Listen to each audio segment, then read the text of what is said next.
तो प्यारे दोस्तों अस्सलाम वालेकुम। गंदम के हवाले से अहम तरीन अपडेट शेयर करने लगे। नए गंदम 2024 की कीमत आज हुकूमत की तरफ से फाइनल हो चुकी है। तो पंजाब कबीना का आज 5वां अजलास हुआ, जिसमें गंदम की इमदादी कीमत 3900 रुपये 40 किलो के हिसाब से मुकर्रर कर दी गई। तो आप लोगों को बड़ी खबर से आगाह कर रहे हैं। आज वज़ीर आला पंजाब मरियम नवाज की ज़ेर सदारत 5वां अजलास हुआ, जिसमें नए गंदम 2024 की कीमत 3900 रुपये मुकर्रर कर दी गई।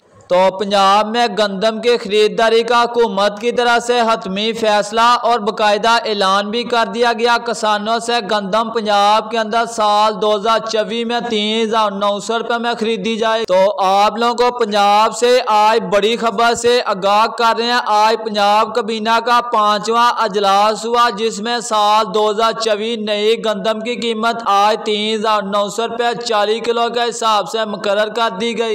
तो ये थी गंदम की ताज़ा तरीन अपडेट इन्फॉर्मेशन। वीडियो पसंद आए वीडियो को लाइक कर दें, शेयर कर दें और साथ ही चैनल को भी सब्सक्राइब कर दें, ताकि गला मंडी और अजनास के मतलब तमाम तरह इन्फॉर्मेशन आप भाइयों को बर वक्त मिल सके।